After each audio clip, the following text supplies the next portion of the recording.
ಮಿಣಿಯವ್ರ ಬಗ್ಗೆ ಮಾತಾಡಬೇಕು. ನಾವು ರಿಷಬ್ ನಿಮಗೆ ಗೊತ್ತು, ಅವರು ಊರಲ್ಲೆಲ್ಲ ಶೂಟಿಂಗ್ ಮಾಡಲ್ಲ, ಸ್ಟುಡಿಯೋಲೆಲ್ಲ ಶೂಟಿಂಗ್ ಮಾಡಲ್ಲ, ಕಾಡು ಮೇಡು ಬೆಟ್ಟ ಗುಡ್ಡಗಳಲ್ಲೇ ಅವ್ರ ಶೂಟಿಂಗ್ ಆಗುತ್ತೆ.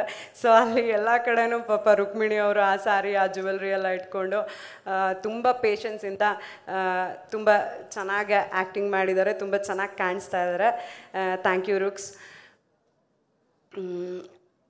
ನನಗೆ ಇವತ್ತು ಬೇರೆದೆಲ್ಲ ಮಾತಾಡೋದ್ಗಿಂತ ಎಲ್ಲರಿಗೂ ಥ್ಯಾಂಕ್ ಯು ಹೇಳಬೇಕು. ಯಾಕಂದರೆ ಒಂದು ಮನುಷ್ಯ ಒಂದು ಕನಸು ಕಟ್ಟು ಹೊರಟಾಗ ಅದ್ರ ಹಿಂದೆ ಸಾವಿರಾರು ಜನ ಅದೇ ಒಂದು ಮೈಂಡ್ ಸೆಟ್ಟಲ್ಲಿ, ಅಂದರೆ ಈ ಸಿನಿಮಾದಲ್ಲಿ ಈ ನನಗೇನೆ ನೋಡಬೇಕಾದ್ರೆ ನಾನು ತುಂಬ ಎಮೋಷ್ನಲ್ ಆಗ್ತಿದ್ದೆ. ನಮ್ಮ ಟ್ರೇಲರ್ನ ಇವತ್ತೇ ಇಷ್ಟು ದೊಡ್ಡ ಬಿಗ್ ಸ್ಕ್ರೀನಲ್ಲಿ ನೋಡಿರೋದು, ತುಂಬ ಎಮೋಷ್ನಲ್ ಆಯಿತು ನನಗೆ. ಯಾಕಂದರೆ ಅದರಲ್ಲಿ ಒಂದು ಶಕ್ತಿ ಕಾಣಿಸ್ತಿದೆ. ಖಂಡಿತ ಅದು ನಮ್ಮ ದೇವ್ರದ್ದೆಲ್ಲ ಬ್ಲೆಸ್ಸಿಂಗ್ಸ್. ಅದ್ರ ಜೊತೆಗೆ ಪ್ರತಿಯೊಬ್ಬರು ಈ ಸಿನಿಮಾ ಕೆಲಸ ಮಾಡಿರೋರು, ಟೆಕ್ನಿಷಿಯನ್ಸಿಂದ ಆರ್ಟಿಸ್ಟ್, ಜೂನಿಯರ್ ಆರ್ಟಿಸ್ಟ್, ಪ್ರತಿಯೊಬ್ಬರು. ಅಂದರೆ ನೀವು ಬೇರೆ ಶೂಟಿಂಗ್ಗಳಲ್ಲಿ ಮಳೆ ಬಂದರೆ ಇವತ್ತು ಶೂಟಿಂಗ್ ನಿಲ್ಲತ್ತೆ ಅನ್ನೋ ಥರ ಫೀಲಿಂಗು, ಇನ್ನೇನೋ ಒಂದು. ಬಟ್ ನಮ್ಮ ಶೂಟಿಂಗಲ್ಲಿ ಹೇಗಂದರೆ ಎಲ್ಲರೂ ಸರ್ ಏನು ಪ್ಲ್ಯಾನ್ ಮಾಡಿದ್ದಾರೆ ಅದೆಲ್ಲ ಆಗಬೇಕು, ಮಳೆ ನಿಲ್ಲಿ, ಈ ಥರದ್ದೇ ಪ್ರೇಯರ್ಸ್ಗಳು. ಅಂದರೆ ಪ್ರತಿಯೊಬ್ಬರು ತಲೆಯಲ್ಲೂ ಬೇರೆ ಯಾವುದೇ ಆಲೋಚನೆಗಳಿಲ್ಲ. ಕಾಂತಾರ ಈ ಸಿನಿಮಾ ಚೆನ್ನಾಗಾಗಬೇಕು, ರಿಷಬ್ ಸರ್ಗೆ ಒಳ್ಳೇದಾಗಬೇಕು, ಹೊಂಬಾಳೆ ಸಿನಿಮಾ, ಇದೇ ಥರದ ಫೀಲಿಂಗಲ್ಲ ತುಂಬ ಪಾಸಿಟಿವಿಟಿಯಿಂದ ಪ್ರತಿಯೊಬ್ಬರು ಅಲ್ಲಿ ಬಂದಿರೋರು ಕೆಲಸ ಮಾಡಿದ್ದಾರೆ.